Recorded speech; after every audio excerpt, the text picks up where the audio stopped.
All right, so we are live. So I'm going to give Nate and Kyle a chance to share it onto their page for anybody tuning in. It is episode 27 of Celebrating the Brand Ambassador. I'm really excited to be here with Nate. And how do I pronounce your last name, Nate, correctly? Reffell. Reffell. Nate Reffell. Reffell from Goose, and Kyle McHUGH from Samson and Surrey. And we already have, hi, Jess. Thank you for tuning in, Jess. So I always start off with my first question to everybody is, and really collaborate, because everybody's responsibilities of their job is different. So Nate, I would love for you to, I'll start with you and talk about what your current role is, and then maybe what your new role is going to be. That would be Uh-huh. great. And then Kyle, have you explain what your job and your responsibilities are? I'm like still trying to share your. I can't find it, but I'm It should sorry. be right underneath like Oh, I see it the now. I post. see it now. Okay, Yeah, cool, yeah, perfect. yeah, I yeah. just had to refresh. Yeah. All And right, then it let should go. me share that. All right, you share it. You share it. Perfect. Cool, cool, cool. All right. All right, there Hey you go. guys, I'm Nathan Reffell from Houston, Texas. Currently, right now, I'm the Texas Grey Goose brand ambassador here in the southern region, and I just currently accepted a role in Atlanta, Georgia, for the multicultural brand ambassador, portfolio ambassador for Bacardi. So that's Very. starting literally tomorrow. I'm sure Texas is probably mourning your loss, since I know everybody Yeah. knows you there in that town. And what are your what were your current responsibilities in the Grey Goose role? Just basically being, you know, vodka, just preaching the gospel, vodka gospel, I guess. But also just, I think always as a brand ambassador is somebody who embodies the brand, who also is very passionate about the brand and the category. And I think, especially in the craft world, it was important to put vodka in a different light, or just give bartenders a different light of what vodka is and what it can be when it comes to craft cocktails. So I think a lot of that was my job. But then also just being a servant in the community and just making sure, I'm using this brand to bring the community together and create moments that, really help them love the brand. That's pretty awesome. And Kyle, what is your role? And what do you do? Sure. Everything. Oh boy, I don't. Yeah, as much as I can, as little as I can. A director of brand advocacy is my technical title with Samson and Surrey, but as with most relatively small companies, you wear as many hats as you need to that day to get the job done. But within that role, I mostly have an amazing team of ambassadors that work all across the United States. And I'm really in charge of training and advocacy efforts to trade, to consumers, to everybody all across the world for our amazing portfolio of spirits, which includes Widow Jane, Blue Coat Gin, Few Spirits, Tequila Ocho, Mezcal Vago, and Bren French Single Malt. Oh, very cool. I didn't know about the single malt. I didn't realize you had tequila ocho as well. Love Blue Very Coat. nice. Yes, we're Yes, fast. we love our ocho. Just I'm sad for missing Tomas Estes. Yeah. Had a great interview here with Tomas and Julio on here. It was fantastic. Those guys are just legends, and yeah, so I'm glad I got to talk to them recently. All right, so what led you? So both of you guys have interesting backgrounds within the industry, did different roles. So tell me a little bit about what you were doing before you became a brand ambassador. What made you become a brand ambassador? Nate, I'll start with you. Yeah, I mean, I think it's like most bartenders, you just kind of fall into it. But I was going to school for fashion design.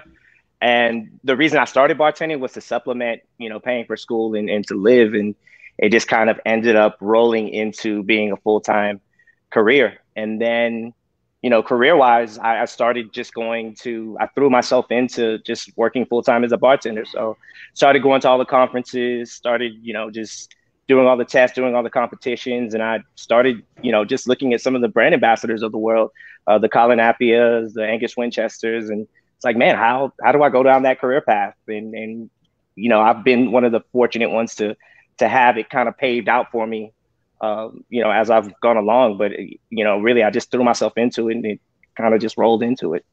Who gave you your first job again? Well, technically, yeah, it was William Grant. I started off as a Sailor Jerry rep for a few months, and then also I started working with the Hendrix team. So William Grant, basically. And where did you meet Charlotte again? Because right, you met her, So and that's how you got into yeah, so I met Charlotte Voisey during my Bar 5 day. And I told her, I was like, oh, I'm working for Taylor Jerry right now. And she was like, oh, they're hiring a position in Texas. So I was like, yes, right up my alley. But yeah, it just happened that like I took Bar 5 and just like the right people were in front of me like throughout my whole career. And I mean, I guess a lot of it is just like the right time, but like just me putting myself in those situations or getting there just happened to lead to where I am today. It's absolutely insane when I look at it. No, but it's true. You have to be in they say, you know, timing is everything, right? And being in the right place, right time. But it also, you took the initiative to take Bar 5. It's like people take the initiative to take WSET, or, you know, it's taking those initiatives to go to conferences, whether you're being paid to or not, just for the networking, for the people you're going to meet and to continue learning. Your network expands, because everything about being a brand ambassador, as we know, your network really is your net worth. And also, you knew what you wanted. So putting yourself out there by telling Charlotte, like, hey, like, I would like to do, you know, I love being a brand ambassador. I would like to do more of this, you know, then it was like, there you go. Some people don't express what they want or what they need. So then nobody else knows, and then they don't get the job, and then they get pissed off why they get overlooked. I'm like, well, if you don't tell anybody, nobody knows. Nobody knows. Yeah. Yeah. So good for you for putting it out there. And now it's led to the career that you are. Now, how did you get the Grey Goose role? How did you get into Bacardi? So they had just hired a portfolio ambassador here in Houston, which was huge for us, Bacardi wise, because we didn't have very good relations with Bacardi. I know, being a part of the USBG, you know, the leadership, we didn't really have that in between. So once we got that portfolio ambassador, it was Dwayne Fernandez. Things just blew up for Houston. So they started looking at Houston as like a really major market, and as opposed to they were usually like hiring at Austin and Dallas all the time. And so they opened up a position, but they were going to initially hire in Austin. And I was the only one interviewing in Houston. And I was like, I'll give it a shot. I may or may not get it. Looks like they're going to hire in Austin, but I'm going to go anyway. So I went to the interview, and I guess, you know, Matt and Adrian were impressed with me, and they ended up creating a position in Houston for me. So it was really like, again, like I was just fortunate, man. That really is cool. So fun. It says a lot more than you just being fortunate. You're obviously very good, and you are very charming, and you have great talent. So they saw something, and good for them to being like, yeah, we need this guy on our team, and let's make Houston happen. Yeah. And we're going to get a little bit more about what your role is, because it's a really great story as well. But Kyle, I want to start with you. What were you doing before? And what are you, yeah, you have an interesting story before you got to Samson and Surrey. Yeah, it's a windy road, but you know, I love what Nate just said too and I think it's at the heart of brand ambassadorship. It's such about the person and the person's talents and connecting it to the brand. So there's the perfect example that Bacardi had this idea, well, Austin is the place to be for us, which so many brands do have that idea when it comes to Texas. But here comes this talented person out of Houston who let them, to your point, Elaine, who let them know that I'm interested in this.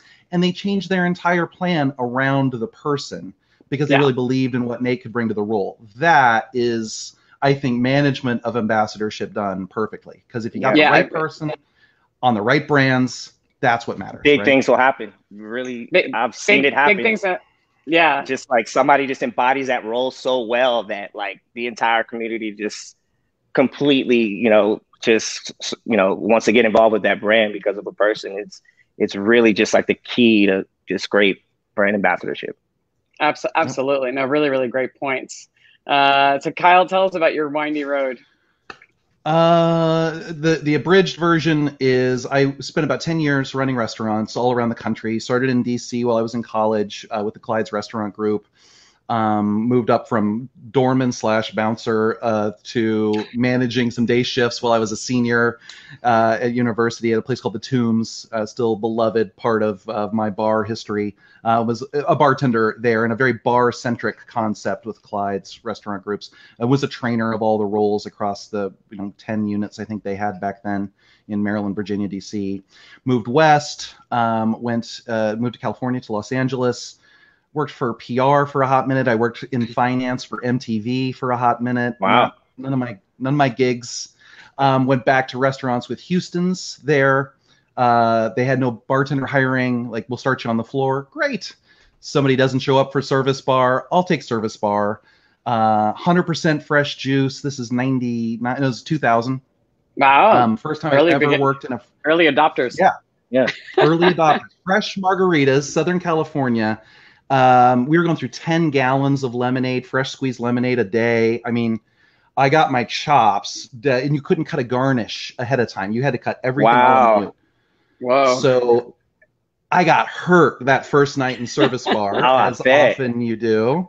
But then you learn by getting in the weeds like that. And so I worked for 4 different Houstons. I went into management for them, bar manager, service manager. They moved me to Chicago in 2001. And then I moved to Weber Grill Restaurants had started, and I went back to bartending with them, talked my way, bitched my way, complained my way into being the corporate beverage director for their 5 units.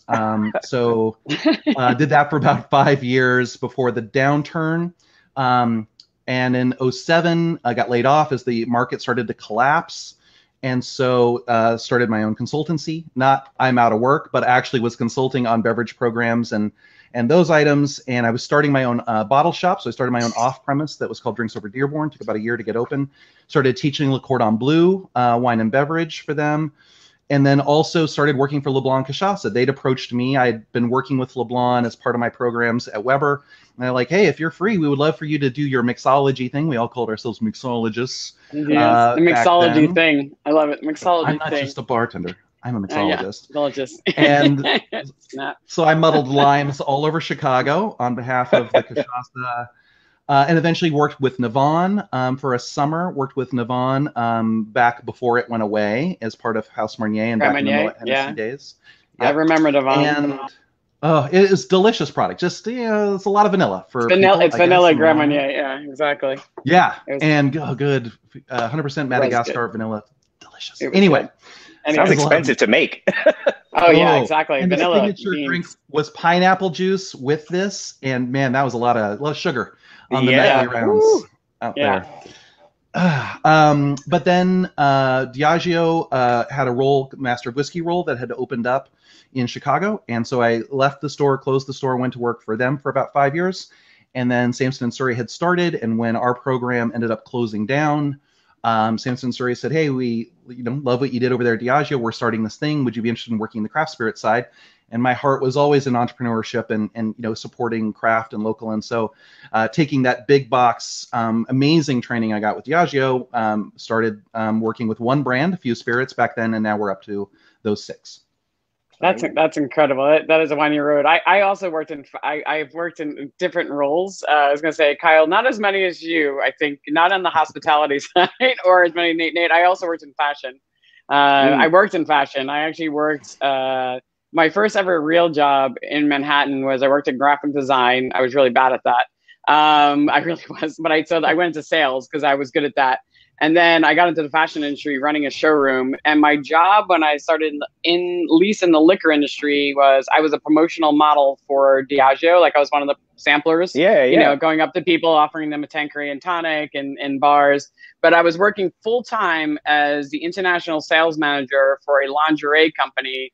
And then I was doing promotional work in the evenings. So at one point in my career, I could actually say I sell panties and booze for a living. You have to enunciate that very carefully. Exactly. As you went through that. Yeah. Panties and booze. Yes.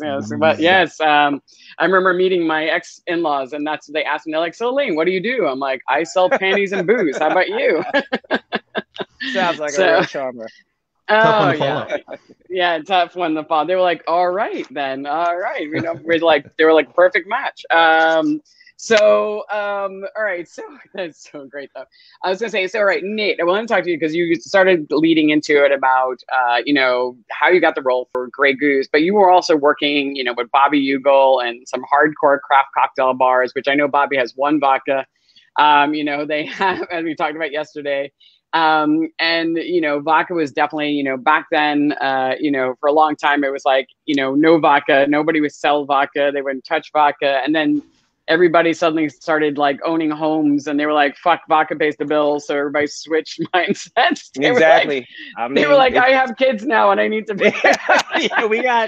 We We got programs to pay for, man. Let's start slinging this stuff. Yeah, craft is great, but I really, and 30 seats is nice, but I gotta pay some bills, so maybe not so much. Exactly.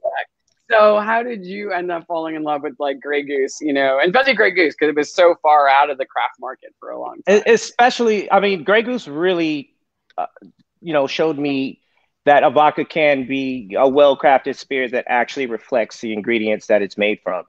And for the longest time, I just thought that vodka was made from just whatever discards that people got, which a lot of it still is. But at the same time, Grey Goose and the approach that Francois has to putting into the product is just on the level, I think, with like any cognac or any well-made whiskey out there. There's a lot of work and dedication that goes into making sure that it's a quality product. And although, yeah, it's, big bottle serve, that's where we make our money from, obviously, but still, I mean, it's something that you can be proud of to make a nice martini with, or, feature on your menu.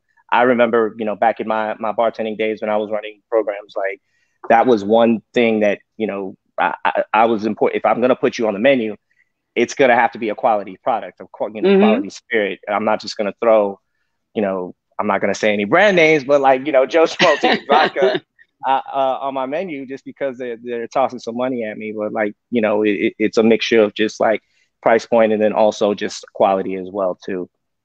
Right. When did you get introduced to the brand? But there was a specific story, wasn't it? A USBG event? So it was a USBG event. That's when I really like got to know about it. And they had a program called Field the Bottle, or I think it was called Field the Bottle or Farm the Table. I can't remember. But Grey Goose Le Melon was released, and I was not a big flavored vodka person at all, and that was just kind of a game changer for me when I tasted Le Melon, and just I was like, dude, they really put some hard work into like making sure that flavor is just on point. And still to this day, even though it's not out anymore, it's still my favorite expression of the Grey Goose flavors out of all of them. But when I got to, like meet Francois and just see the passion that he had for a vodka, which I was like, what? And the whole, 5-step process and making it, I was like, okay, this is serious. They put a lot of work into it. Just like most, bartenders and craft bartenders put work into their drinks, they're putting the work into their products. So it was great. How do you win other bartenders over? Tell them. I would love the story you told me yesterday, which was about bringing them to Miami, but like the program you guys had. And oh yeah, so I mean the Espresso Cocktail competition was kind of a local competition, but it was based in 3 different cities, and it was really targeting bartenders who didn't really have a light shown on them. Every major city has their superstars, they have their big names, but there's always those up and coming bartenders that you can really just kind of embrace. And I think as brand ambassadors, we kind of have our favorites in the city, and we just kind of like either push them to do competitions or push them to do things like that nature. And this was a really great opportunity for a lot of the younger bartenders to really make their name known. So they submitted a cocktail, and we chose the top 5. We flew them out to Miami and just really gave them the brand ambassador experience and kind of made them Grey Goose ambassadors for the week. And they ended up in turn coming back home and just literally being like, I have like a little army of just like Grey Goose ambassadors after that, because, they love it now. They preach the gospel. They see what I see, and they have a passion for it. So in turn, they go back to their respective bars and they sell the hell out of Grey Goose. So it was a really successful program. No, it sounds like making bartenders your advocates is like, the thing, and the consumer. Makes the job easy. That makes the job easy. It's everybody's goal is like, how do you turn that person into your advocate? And turning bartenders to love vodka, especially like a Grey Goose is, which Grey Goose is an excellent product, but as you said, a lot of people think it's a club vodka and things of that nature. So that's really, really cool. I love that. I love that story. All right. So we're also going to talk about, because this is a big thing. So being a brand ambassador is a lot about giving presentations, right? Being able to speak, to alter your presentation to the audience. And it's not a skill that everybody naturally has. A lot of people struggle with it. It's, the first time you speak in front of the trade can really make you very nervous. I know it still does to me sometimes. My peers sometimes are it's the one thing people say on the show all the time. They're like, oh my God, presenting in front of my peers is like my worst fear, like that somebody's going to call me out on something. But you were saying yesterday, and Kyle, I guess I'll start with you since we just heard from Nate. Nate, will go into your story. You were a master of whiskey, right? And masters of whiskeys really have to give, a lot of presentations. That's like the main part of your job is doing a lot of whiskey. And whiskey, of all the categories that we're in, whiskey is where consumers and the trade think they're masters at it, especially consumers, right? They've read a book. They will eat you alive. They will eat you alive. And like every other thing, you can talk about vodka all day, and consumers will be like, "All right, that sounds about right." Or gin, they don't know that much. They know a little, but whiskey is something that they get like really passionate about, And so, Kyle, for you, like, was there any training on the job? I mean, we both worked at the same company, but Masters of Whiskey, just so you know, Nate, was like they got all the special stuff. Everybody else got nothing. They got all the good training. They were the babies. All the trips to Scotland. Like, we got nothing. Yeah. Like, I had to beg and scrape and steal for everything I got. Kyle, they were spoiled. But Kyle, so what did you guys do? And how did you learn to be good at presenting? Oh, so much wrapped up in there. And in the defense, Elaine, of the consumers who do know so much about whiskey, they've read several blogs on the internet. So they're experts. They've done the research. They put their time in. Yeah. And also several of their friends have been to Kentucky. So they know a lot about Scotch. Oof. They know a lot about Scotch out of Kentucky. Yeah. Give them their background. Pieces of paper on the wall too that they printed out. Okay, so let's see. I guess to your point, the skill set of being an incredible bartender is not one-to-one with the skill set of being an incredible ambassador. And then there's a whole other conversation there about the skill set of managing and being able to show ROI on the ambassadorial effort, right? So I'll throw that can of worms out there right now, that Pandora's box. We'll hit it as we come back to it. I would like to hit that. To answer your question more directly, interestingly, I think we evolved the Master Whiskey program internally and with the support of, the agency that was really hosting the program at that time, which was called MKTG. From within, what many of us realized in this program that was really at the dawn of ambassadorship. I know when I was running restaurants in Chicago and I met Charlotte Voisey coming for the first time to Chicago talking about Hendrick's Gin, I met Simon Ford talking about, I almost said Ford's Gin, which he talks about, talking about Plymouth Gin at the time. And then we had Martin Duffy in Chicago, and he was part of this group, and they brought them all out, including Evan Cotnach, who was over from Scotland. Well, he had moved to the U.S. by that point. And here's like 10 people all in kilts at that point, hosting this early kind of in the dawn of mixology educational thing that we were working on. So that was, to me, the first time I'd seen a brand ambassador. And I think to Nate's point, like, I like this. Where does this go? I didn't know this was a thing because at the time, as I was doing my, what am I going to say? Not Master of Wine, the other one, Corda Masters certifications. Wine education and certification was really the only thing available in its day. Bar 5-day had just gotten started, and outside of New York, it was barely really known. And so I just remember seeing Marty present at a whiskey thing when I was running a barbecue and whiskey focused place with the name Weber Grill on it, this American icon. We were featuring these American whiskeys and taking my first trips for work to Kentucky long before the multi-million-dollar visitor experiences were there. When the Kentucky Bourbon Trail, I don't think, was an actual trademarked thing at that point. There was like 3 distilleries. Right. And so, but if I think about it, like I'd worked for Kaplan, so I'd been teaching adults how to take the LSAT test, how to take, the GRE, the GMAT test up in front of a room. I'd been part of student government. I'd done comedy in college. I'd done improv. So I had this, I had no problem ever being on stage. I'm one of those extroverted introverts who, like, if you turn the light on and put me in a room, like 100, 1,000 people, that's fine. 20 people in a room that I barely know, I'm in the corner drinking a drink, and we'll see how it all goes. Exactly. The same as me. Yeah. But like being up in front of the group, I've been doing that a lot of my life. And so talking about whiskey, I remember I had my GM in Chicago at Houston's. I'd done a pre-shift and I was the bar manager, and we were talking about Honig Sauvignon Blanc. And at the pre-shift, like, I'm going to talk about the bar stuff. I'm the bar manager, and I tell this story about visiting Honig when I was in California working, and Michael Honig and how the family's involved in the operation. And I get done, and my GM pulled me aside and he said, I got to say, every time you're in the building, do that.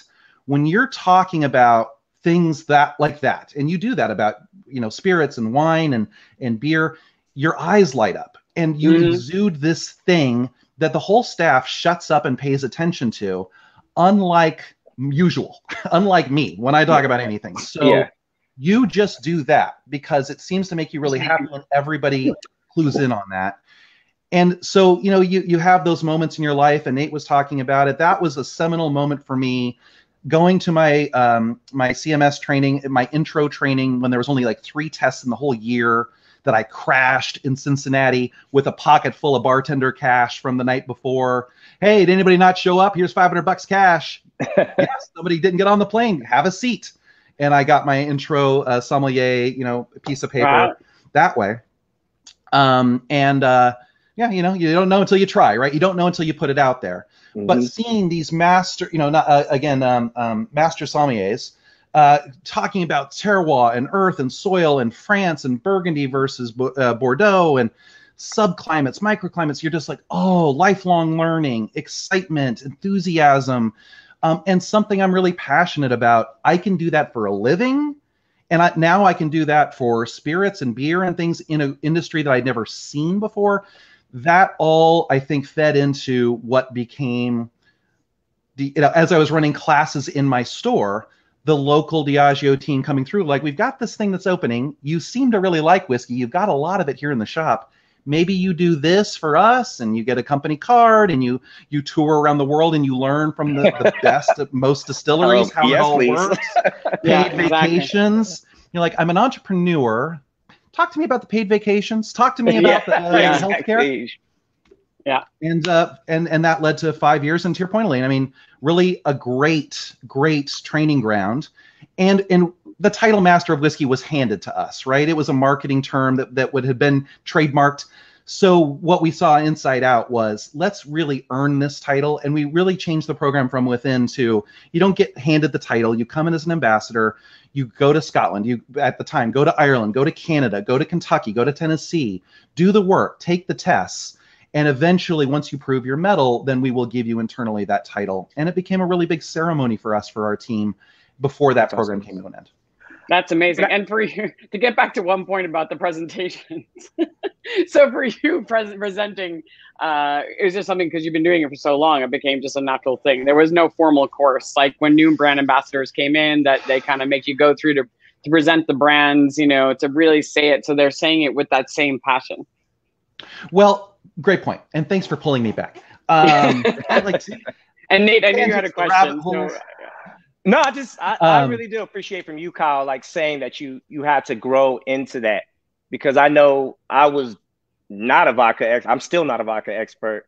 You know, as a brand ambassador, like, to me, like, you're just constantly having to hone and train yourself. And that adds to, you just keep adding to that presentation. You just keep adding, you know, experiences. You keep adding things to your style of presentation. So it's definitely an evolving, you know, thing when you're talking about any subject. No, I think it's such a great book, because so many people tell me, like, the panic, you know, I've talked to a lot of new brand ambassadors, and the panic of, like, oh my God, I have to learn. And I've made this mistake. Like, I have to be an expert in the whole thing. Like, I have to know everything. And then you present too much, and then people get really bored because you're not presenting with passion. You're just kind of like regurgitating information on the slide, and you're saying it out there. And I have definitely have killed some presentations because I've tried to do that. And then I know when I talk about things that I really know a lot about, or at least I just pick the things that I am passionate about within that subject, because I know it pretty well, then I kill it. It's like, I don't need to know, like, every single piece of the mash bill. It's just like, talk about the mash bill, but I don't have to get to the nitty-gritty. Sometimes, you know, it's something you have to learn, or something somebody needs to tell you. Like, find the things and then keep adding on the layers, as you said, Nate. Like, you can add on one more thing, but master the thing you do know and say it well. Yeah, I think is a good point. Kyle, what were you going to say about the new people coming in, presentations? Oh, yeah. Well, and I have an analogy to what you just said, Elaine, so don't let me forget, because I may. All right, analogy. Mark, pin in it.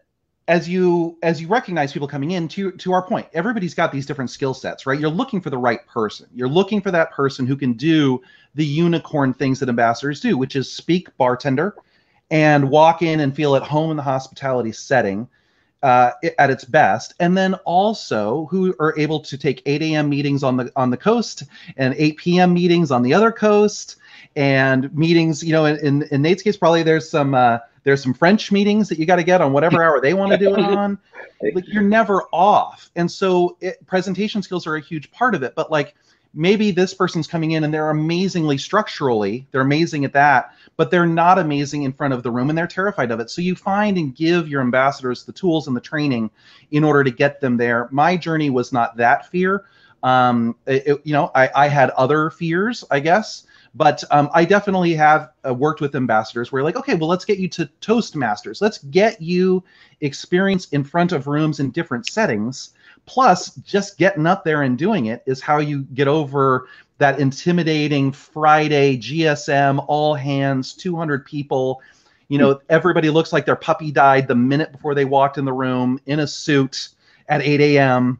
That is a room that until you do it, you don't know, and you got to do a couple of them before you really feel like, I got this. Let me ask you this: how do you feel like COVID, during COVID times? I know I've had to change my presentation style because of COVID. Virtually doing virtual presentations, it was crazy because you don't really see anybody half the time, or you can't really see their reaction. So I feed off of that so much. I didn't realize it, and so when I'm doing these GSMs and there's like 200 people, I'm like, I feel like I'm talking to myself right now. It was such an adjustment. But I really had to change up my style of presentation because I feed off of people's expressions and people looking at me. Oh, yeah. Well, I do. I think we all do. Yeah. You respond to micro expressions, you respond to body language, and the screen just doesn't give you that, let alone energy. So if you're up in front of that room at the lectern, and the PowerPoint's flashing behind you, you can read the room. And again, that room full of the distributor sales folks is a tough room to begin with. Yeah. And no matter what, I remember the first time I did a Southern, back then not Glazer, Southern Wine and Spirits training, I think it was LeBlanc, and all suits, Jimmy Tomaselli is introducing me, who I love, great guy, head of sales. And I go up and I do my bit and I come off and I'm just like, because I'm not getting anything from him. So I'm tap dancing harder, I'm telling more jokes. I'm talking way too fast. And I get done and I go to Jimmy and then I get the polite applause and I go to the back and I'm like, Jimmy, I'm sorry, man. I promise you, I'm really this isn't normally good at this. Yeah. And he's like, Kyle, you killed it. Are you kidding me? You got 3 questions. We never get questions. No, that's such a great tough room. And Nate, to your point, when the energy's gone, and I've talked to musician friends, actor friends, all of the stuff converting to digital, we're all that way of like, I'm getting nothing. So all I can do is keep plowing on. Yeah, exactly. Just feel like I just have a fun time. I start making fun of things. I'm like, great. That was a great answer. The question you just asked me, I'm going to answer it. Nobody asked me anything. I'm like, let's go. I'm like, so you wanted to know, the calories on, this RTD. Well, here you go. And my client was like rolling. She's like, they really don't fucking talk. Because I'd be like, questions, anyone? And I'm like, great question. And I just started having fun with it because it was just the only way. One time I gave a cocktail training. One of my old clients hired me to do a cocktail class. Nobody drank on the entire class. Nobody brought the ingredients. Like, I sent out the ingredient list. They had all this stuff.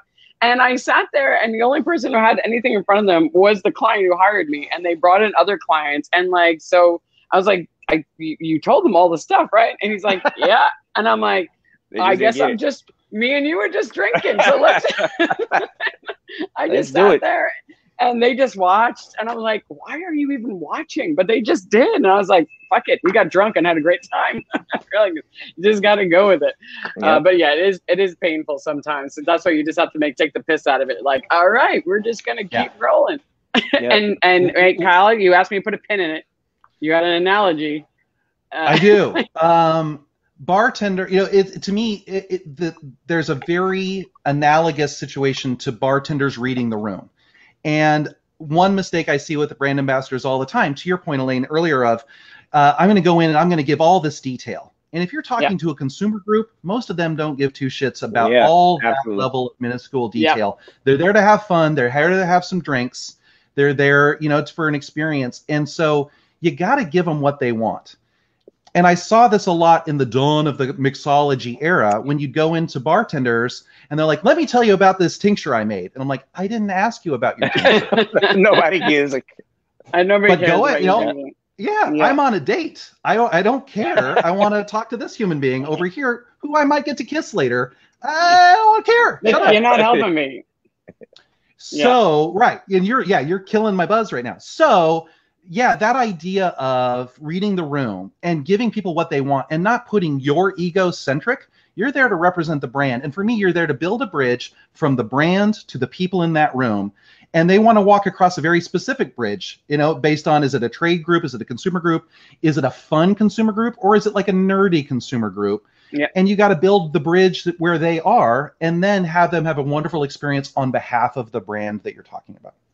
Yeah, no, it seems so obvious because all of us have been doing this for a while, but it's not obvious for everybody when they first start out. So it's a really, really great point. It really is something a lot of times people point it out to you, like, or you learn because you bomb a few times. You're like, I know I'm pretty good at this. Why am I bombing? And then you're like, because I bored the fuck out of these people because they don't care about the things coming out of my mouth because they're not there for that. They're there to have they want to know two things, like, what is it? And where, and like, how can I drink it?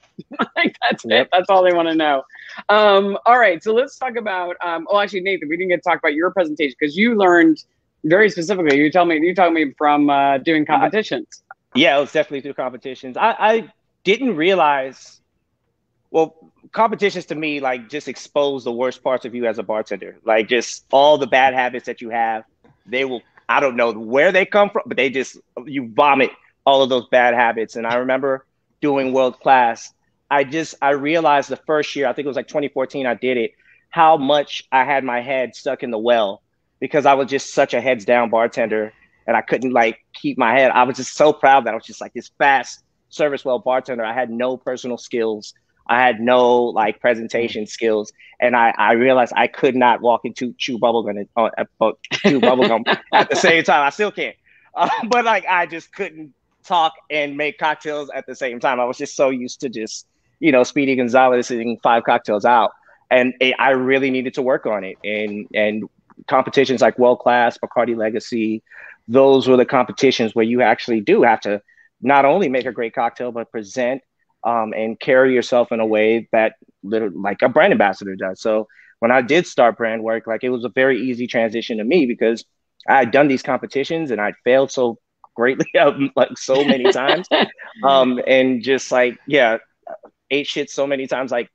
Presenting was really kind of second nature by the time I had gotten into the role with Hendrix. So, but it was definitely those competitions literally just helped me step my game up and just my confidence 1,000%. That's amazing. No, I love that because I think there's such a great opportunity that many people don't take advantage of. Trying to get people to enter world class in America was one of the hardest things to do for a long time. I think it's gotten better, insane. But it was insane. Everybody's like, nope. And in Europe, they love it. Well, we started back in I think the first time I submitted was 2013. They weren't even coming to Houston. They would only go to Austin. So for all the classes, we had to load up in a van and 5 of us would go to the world class workshops. Because we really wanted to do it. And finally, when I made it in 2014, it was one of the biggest things I've ever done for my career. I don't know if I would even be here if I didn't do some of those competitions because it just led into so many things for me. Just being in front of Andy Seymour and seeing them work in the back of the house. That's how I got invited to Bar 5, which is how I got invited to go work with Hendrix. So it was just if it wasn't for these competitions, literally, it just literally snowballed into a lot of great successes for me. Now, which is such a great point. Also, you said you bombed a few times, but you kept going back. which says a lot about your character as a person. Because some people bomb, they're like, I'm never doing that again, right? Like, Yeah. that was too hard to keep going back because you kept learning. I'm Oh yeah, assuming and each time. you keep I mean, honestly, the best parts of competitions is the networking, but then also seeing what other people are doing around the nation. You take that back to your hometown, and that was my favorite part of competitions. Winning was the cherry on top, and I think the more you compete, you kind of have that recipe, and it just becomes, you kind of know what you need to do to win after losing, but you have to lose a shit ton of times to realize that a lot, and you have to bomb a lot and just try different things and really get your personality. I've seen bartenders in Houston start competing, and I remember they used to talk about me like, you used to beat me at everything, and I was like, no, I was just experienced, and then eventually they get experience, and then they start going doing national stuff. So yeah, you just got to keep throwing yourself into it.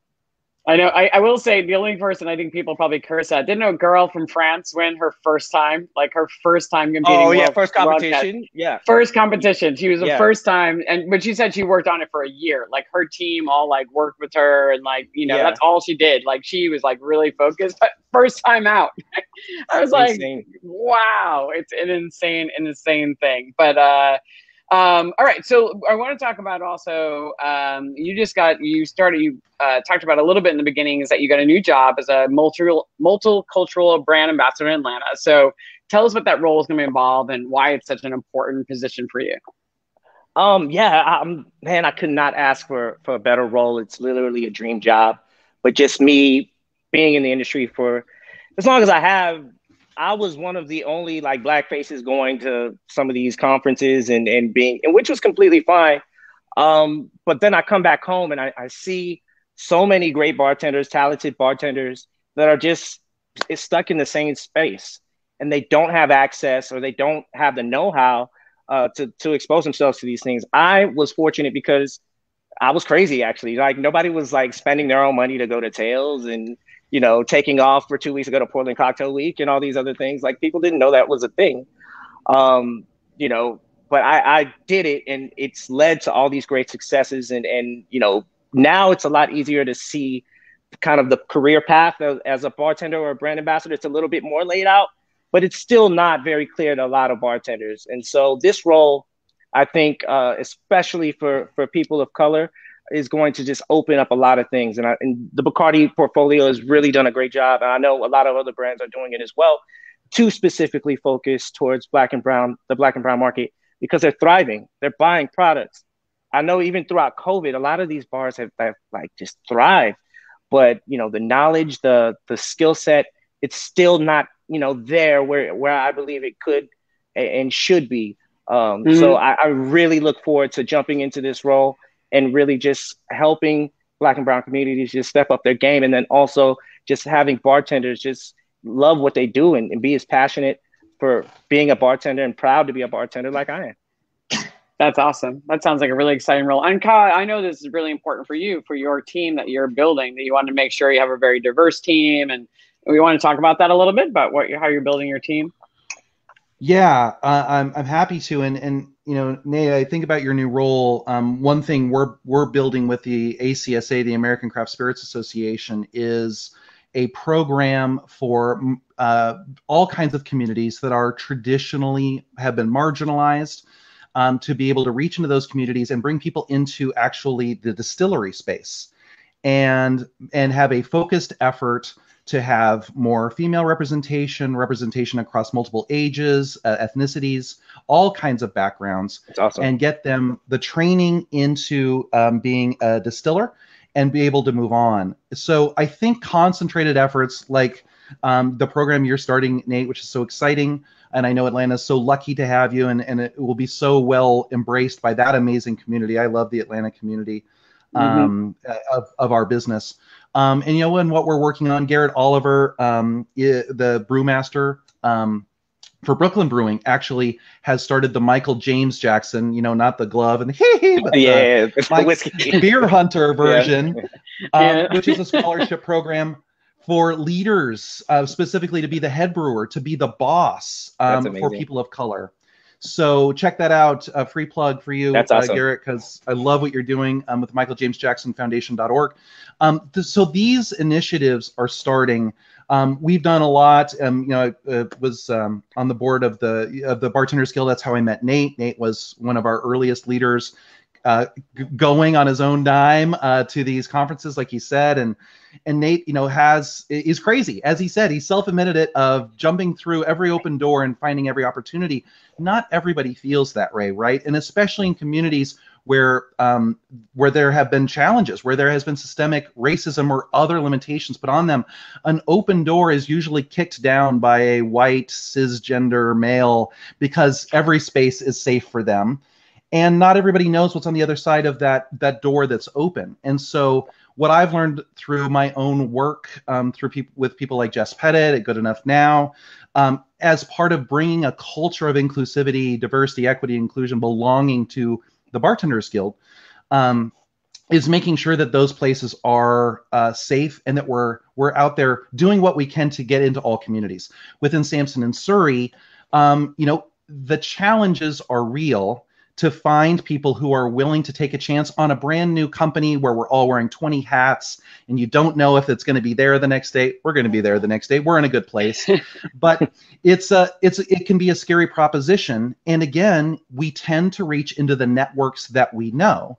Yeah. And so if you're not challenging yourself to get into communities where you're not comfortable, you're not used to things, or have networks that reach into them deeply, you've got to build an infrastructure that can do that. We have some nice diversity within my ambassador team. We can always do better, but it's a conversation that we have, and anywhere, even outside of the ambassadors who we work with, both internally and as consultants, we also still reach out and hire people for ad hoc work and for event work, that we try to, again, find new faces from new communities, and we're thoughtful. It's part of our process to be as forward thinking and do the hard work to get new and exciting faces involved. I think, like you were talking about with the bartenders, Nate, of who's up and coming, and then, let's go find them, and let's go find them not in the same 10 restaurants that get all of the attention exactly. all the time. Yeah. That's been my success as a brand ambassador here in Houston, was just being able to be all things to all people. I think as a brand ambassador, if you're going to be successful, you have to be willing to go anywhere and do anything when it comes to your product. Grey Goose kind of forces you to do that because it's everywhere. But, at the same time, I remember telling one of my market managers, he's like, Nate's the only person that will go give a training at a strip club at 11 o'clock at night and then turn around and go to a fine dining restaurant and do a happy hour in the richest part of town. And yeah, I'm down. Wherever, if they're buying Goose, let's do it. Exactly. But yeah, that's just the key to how I've at least been successful, is just being willing to go anywhere and talk to everybody about the product. No, I think that you guys have both made some great points, and it is harder work, right? You do have to make that extra effort because everybody in their comfort zone, but it's worth it to get that, the different voices, the different ideas. And sometimes, and once you start, then it does become easier because then you made your own networks in these other neighborhoods and things like that. And then they know people. And a lot of times, I think, Nate, to your point before, is sometimes just people just don't know certain opportunities exist. If you're not in the right, I always say, I live on the Upper East Side, right? So very, very privileged place to live.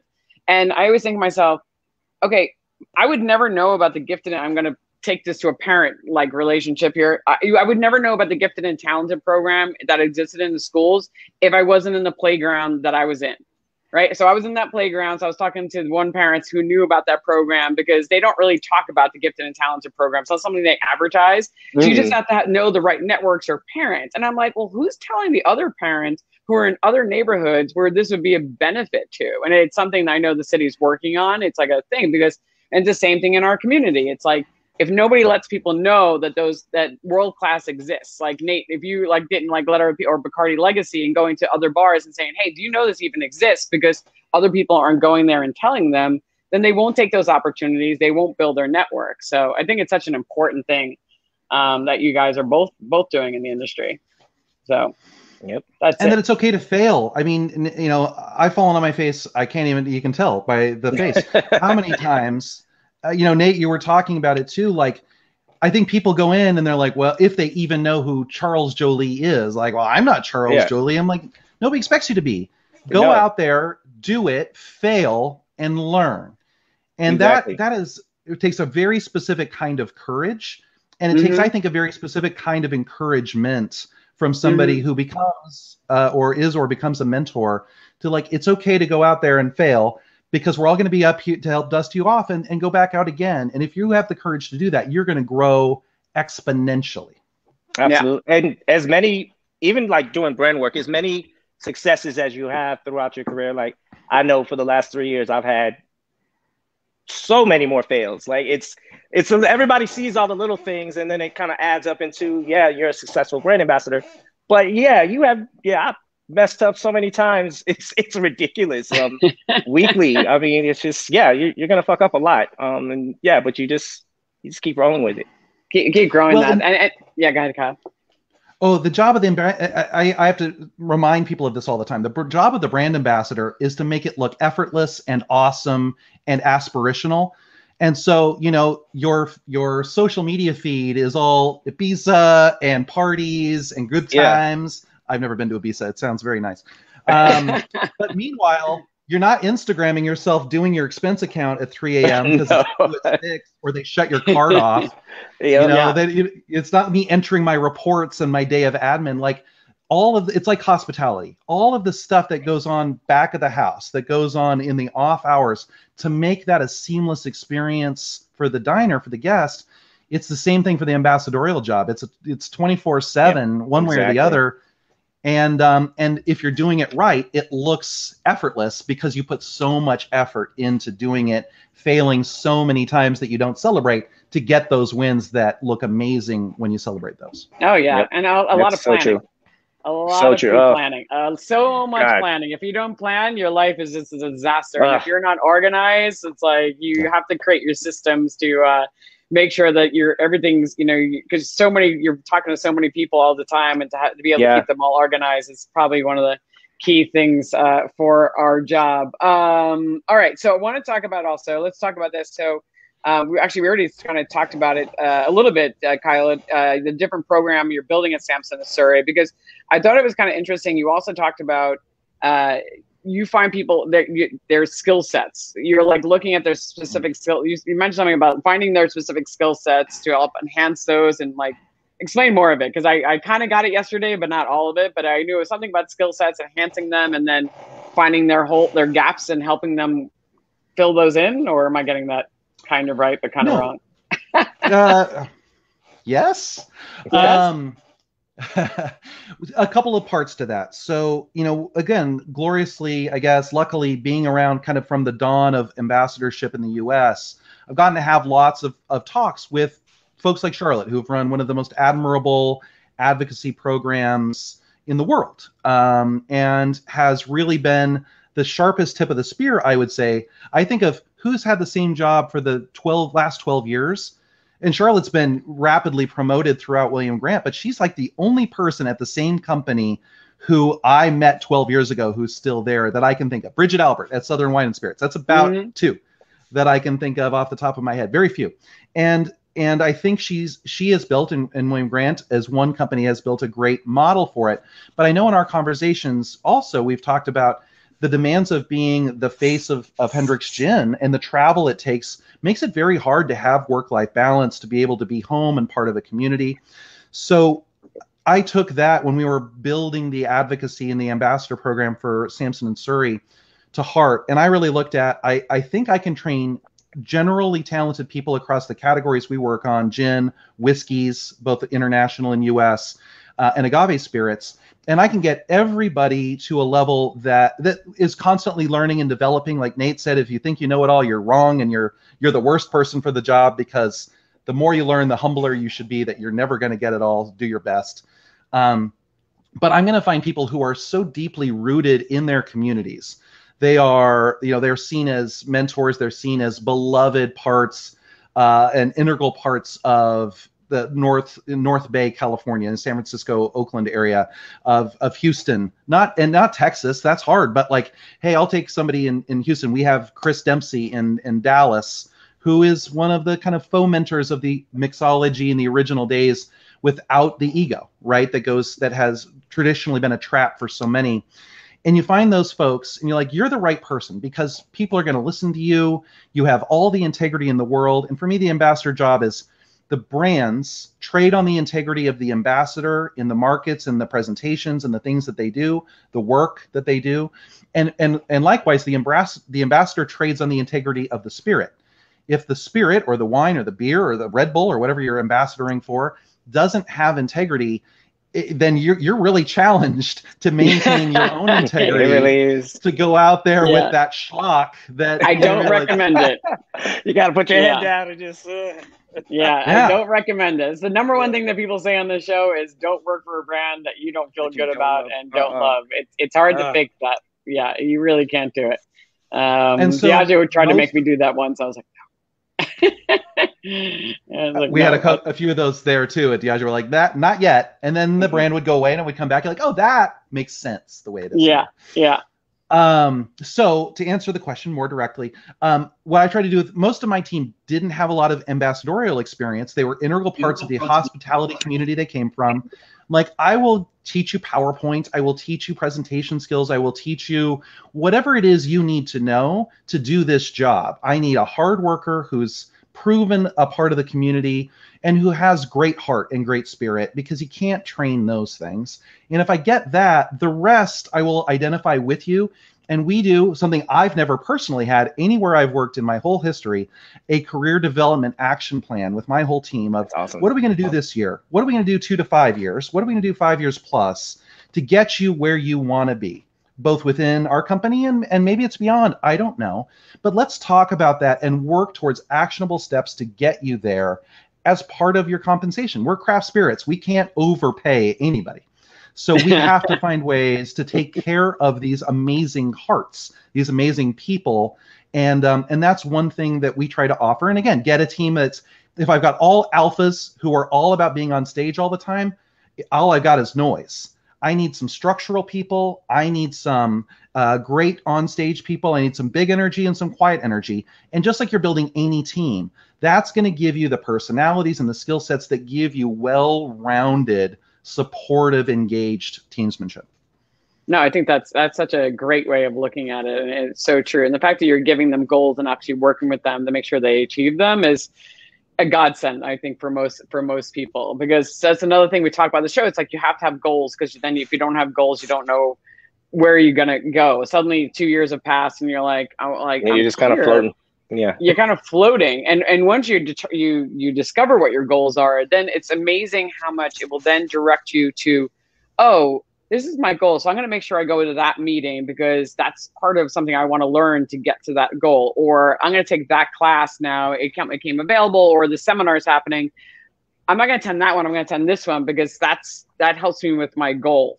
And if you don't have a goal, then you don't know which direction to go in. You're kind of just floating, and you're not taking the steps that you need to get to that next place. So I think that's great. I mean, I asked Nate yesterday, I said, what's your next goal after this? And he said, national brand ambassador and then global brand ambassador. And I was like, those are all good goals. It's step by step. You never notice your progress until you just, I don't know if you take some time, but I mean, started off part-time Sailor Jerry at dive bars, just, giving out free tattoos to people and pouring rum down people's throats. And to be at this point, it's really crazy, but it's little baby steps. Oh God. Yeah, it really, really is. And I think we talked about this a little bit already.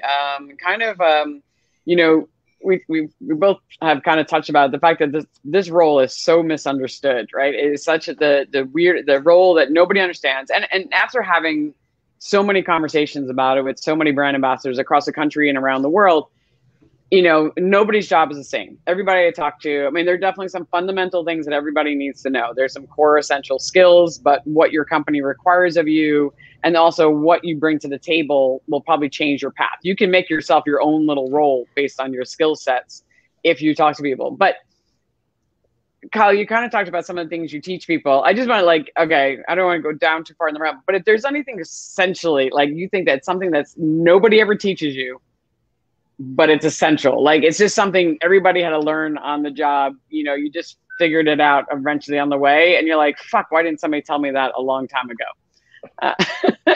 Kyle, Nate, I'll start with you. Is there anything on the job? Like, I know you said, you didn't get that much, you got training, but there are certain things you had to learn.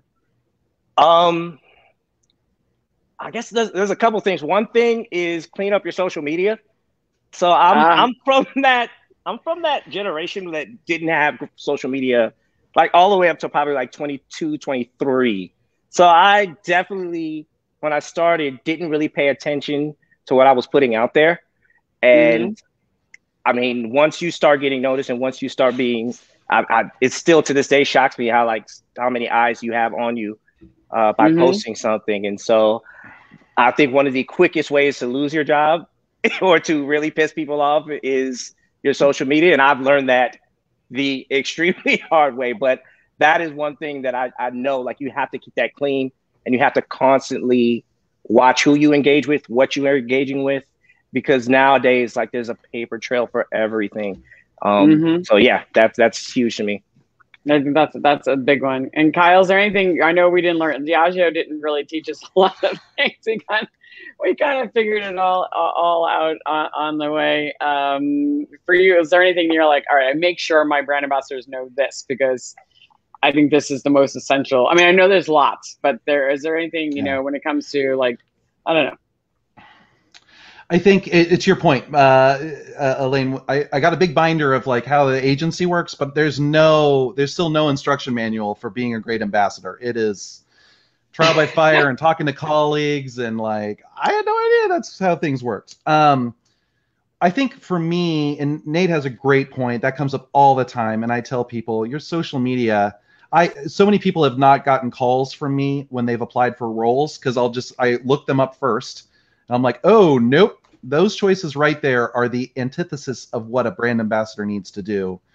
And that's sad because in the modern era, you pay for those social media choices, as we see all the time.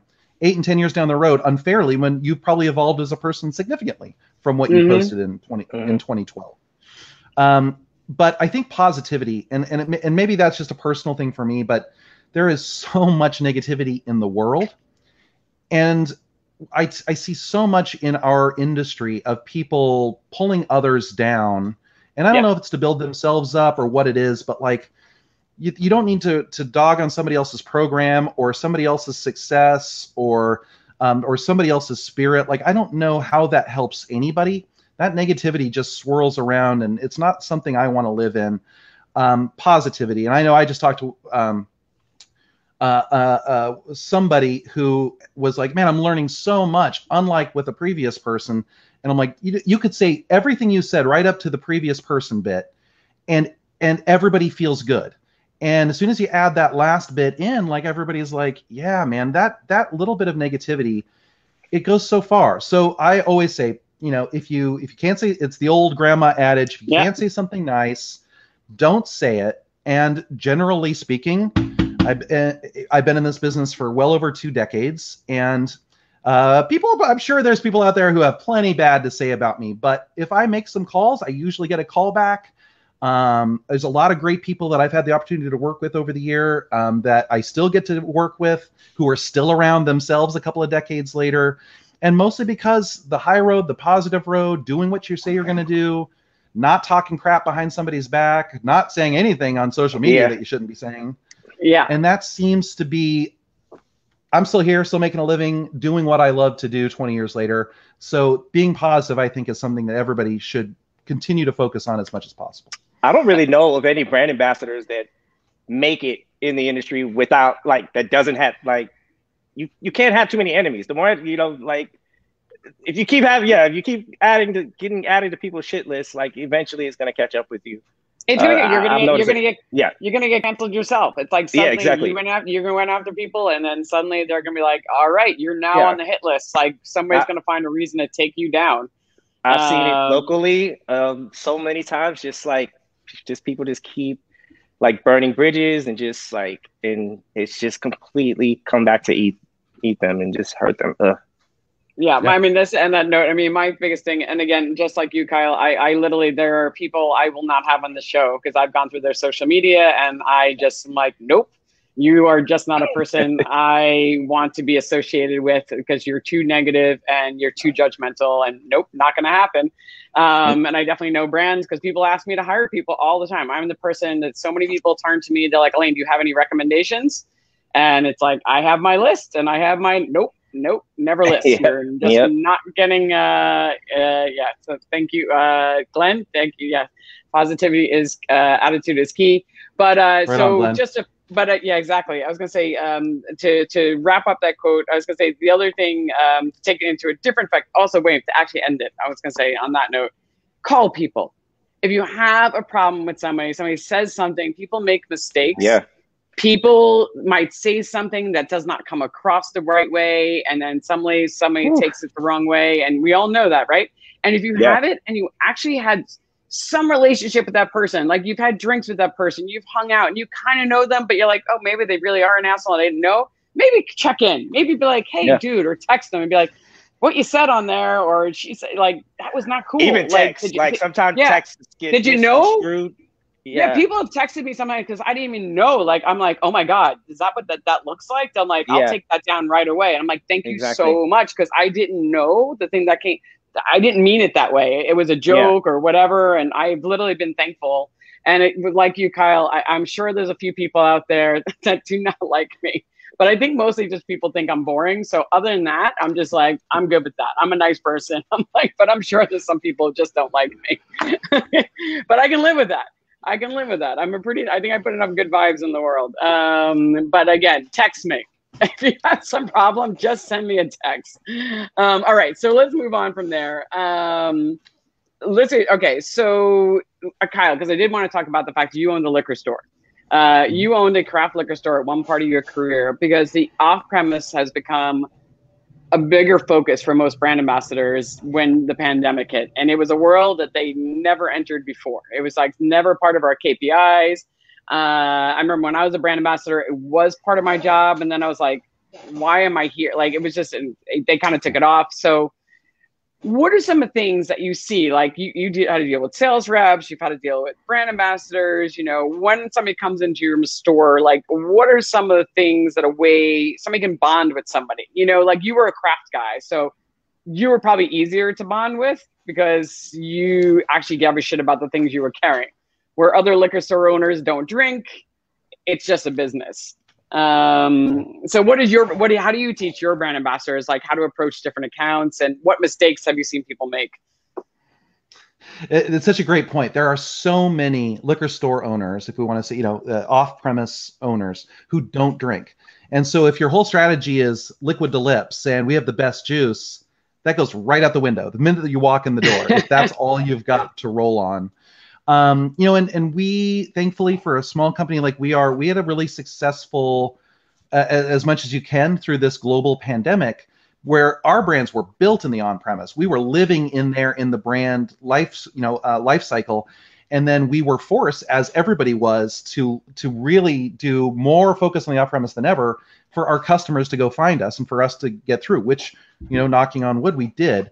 But I know a lot of the conversations that I've had with my team, both our sales team, my advocacy team, it's all commercial effort, right, was more important than ever, because this is yet a different language and a different skill set, to go in and observe, to go in and listen, to go in and ask questions, to understand what each buyer is looking for, what inspires them. Are they mostly price sensitive? And everybody's more than one note, right?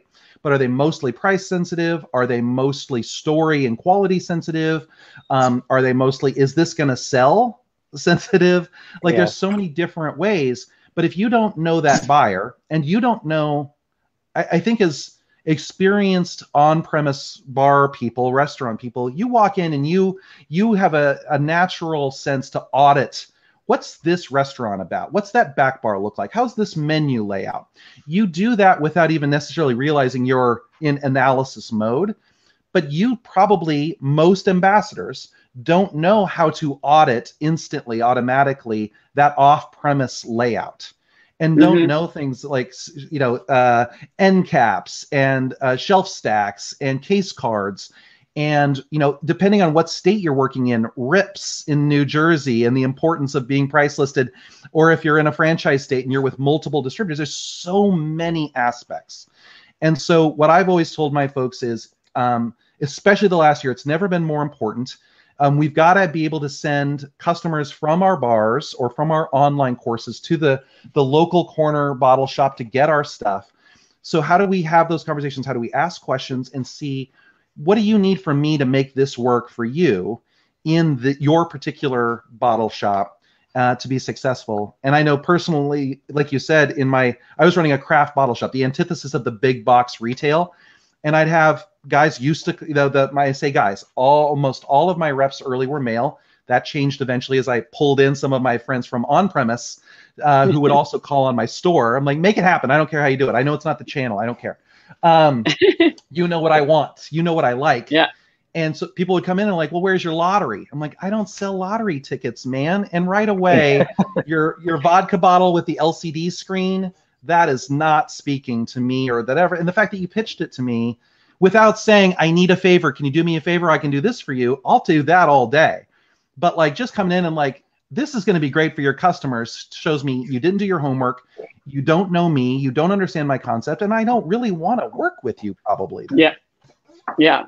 I mean, I found it was really useful. One of my clients, when the pandemic hit, we just signed a consulting project, and to build on your point, Kyle, about knowing the customer, right? So we just built, consulting. And then of course she's like, yeah, so I don't think I'm going to need you as much. So I was like, well, how can I help you? She's like, well, we are doing a lot of off premise and we want to get in a lot of stores. So I started calling all the liquor stores and I learned so much. Like she gave me a list, like here's all the stores. They were all accounts she was with Drizzly.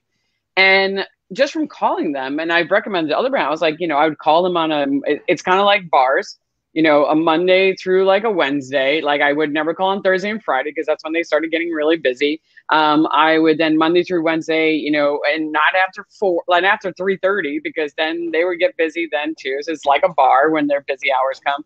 And just calling and just being like, so, it was for an RTD, like, do you carry RTDs? Like, hi, I would introduce myself and then I would ask if the buyer was there. And if they weren't, then I'd find out their names. But then I would just be able to talk like, hey, do you have a minute? Like, do you carry RTDs? What are you carrying? What day can I drop off a sample? I would find out all this information. I would find out the buyer's name. And then so I would walk in prepared. I was like, hi, I'm the person, who called you on the phone. So it wasn't cold calling. I learned a ton about their store just by asking them questions like what their best sellers were. And most people were willing to give me a lot of information just by on the phone. They're like, because nobody ever asked them that. So that's right. They were that really takes a certain amount of that takes a certain amount of guts too. We were talking about, the willingness. I think there's a whole generation now that orders everything online. That's like, if I don't have to talk to a human being, all the better. So picking up the phone and having a conversation, most are like, oh, this is new. Let's talk. Especially these younger buyers, especially like they want to do everything by text and, rarely they get surprised when you call them. They really do.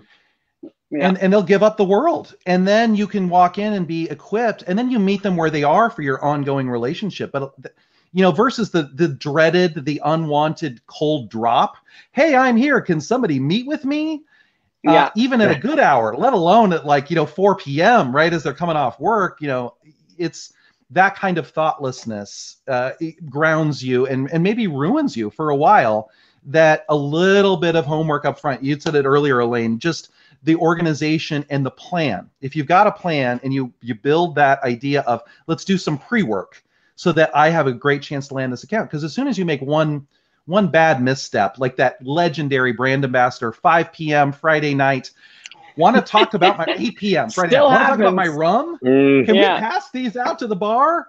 No, and never, ever. Yeah, I've seen it. Yeah. We've all seen it. It's why I created my brand ambassador academy, just for that. It was the inspiration. If you learn one lesson, that's that is it. But to your point, Kyle, also about what an end cap is or what a case card is. It's not terminology that as a brand ambassador or a bartender you would ever know. So it's learning what those items are, and then knowing when you go in the store, like I used to go in to the same client. I would not talk to anybody. I would do like just a walk around, just check out the store, see what they're selling. If I didn't have the conversation, and then I might call, and then I make an appointment. But I've leased on their work, because I've learned if you go on people's websites, most of the time they're not up to date.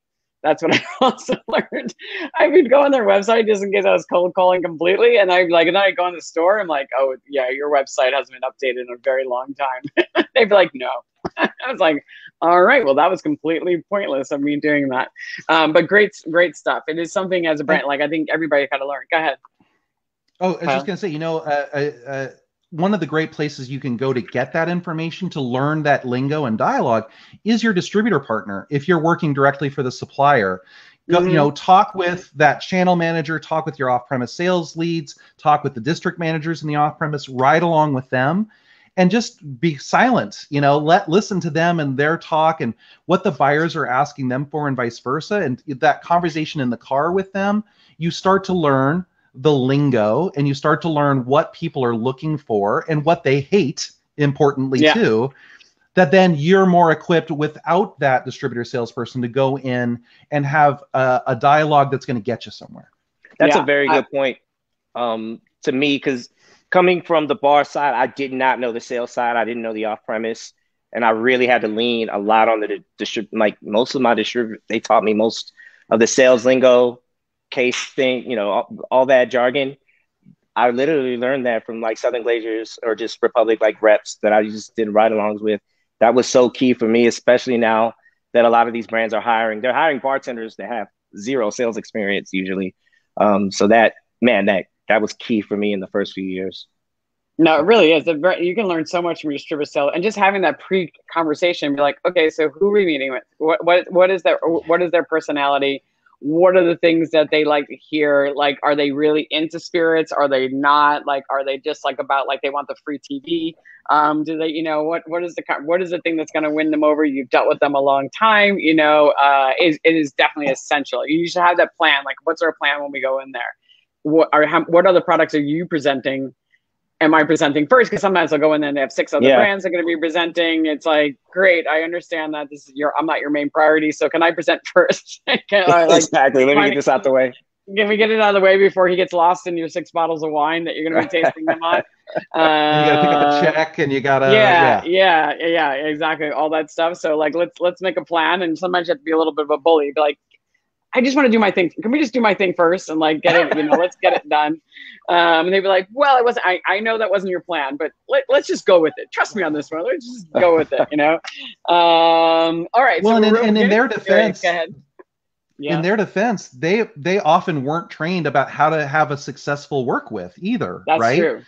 Yeah. So what I found is like that important to like, where are we going to meet? Let's meet for coffee beforehand, and let's get our day planned out, and let's talk about, what do you need to get done today? Check pickups, item returns, you know, what is on your agenda? How can I help you? And then here's the stuff I got to hit. And especially on this account list you've given me for the day, what I would love to do. So like, let's win the day together. So we have a great recap, right? And also I'm going to need a recap. So I'll write some notes down and share them with you so that we can share them with your bosses. But like, just helping set the agenda for them and letting them know, I'm here to help you win, and I need you on my team. And how are we going to do that based on this account run you've got? Then it removes all of the disasters. And I know all 3 of us have been on some of the just dumpster fire work with imaginable. And you got to manage those expectations with them up front, friendly and professional, as we do with everything. Yes. And helping them, and also letting them know, I'm here to help you. Yeah. How can I help you? It's not about me. How can I help you? You know, we both have the goal. Like, you have the brand, I'm here to help you sell it. So, you know, how can I help you? And also I learned you don't have to spend the whole day with them. Sometimes it's like, what is your day? And you're like, oh, well, I'm looking through the account list and there's only 3 that I really like. This is even a good fit. Like, there's no, but if I can help you in those other accounts, like, you need to come to 1 or 2, because sometimes they'd be like, actually, like, this account really needs some other cocktails. Like, can you just help with the menu? Like, and somebody, I'll be like, all right, fine. Like, we could do that too. You know, it's not going to help, but like, I can be that tool. But I'm like, these other 2, like, do I really need to be with you on that? And being in city, I'm like, I'll go off and work and I'll meet you at the next account. You can go do those things and I can do other things, because your time is valuable. So is theirs. So knowing that. One. Yeah. If their order cutoff is 5, then like at 4, I'm like, let's not do anything at 4 because you're gonna get your phone's gonna blow up. And I've been that buyer. It's 4:59, and I need 6 cases of this and the thing, and it's late. And I had a big rush at lunch. So at 4 o'clock, I'm like, you go take your orders and do what you got to do, or get us started with the buyer, and then I'll do a half hour with the buyer if they want that, and you go do orders, because that last hour is you need to focus on your job, and that's getting your orders in, and that's not me. So that's okay. Yeah, that's okay. But I think that's such a great point, because when you're sitting there like, why am I sitting in this dude's car while he's just typing on his computer?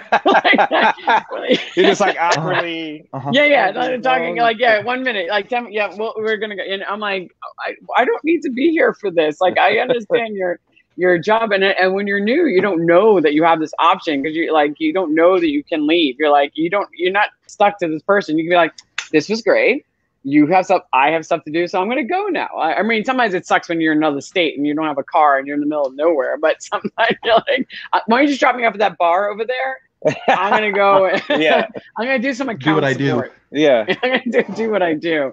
But know that. All right, so we're going to wrap it up with, this is my favorite question to ask. All right, so throughout our careers, we've all made mistakes. We've also all learned some best practices where you're like, fuck, I wish somebody told you that. And we've mentioned a few here today. But if there's any like one or two, like, Nate, you've mentioned, like, you've made quite a few, you're like, I've made so many mistakes, like a mistake you might've made that you're like, oh God, dude, don't ever do this. I did this, and I'm going to tell you right now, just don't do it.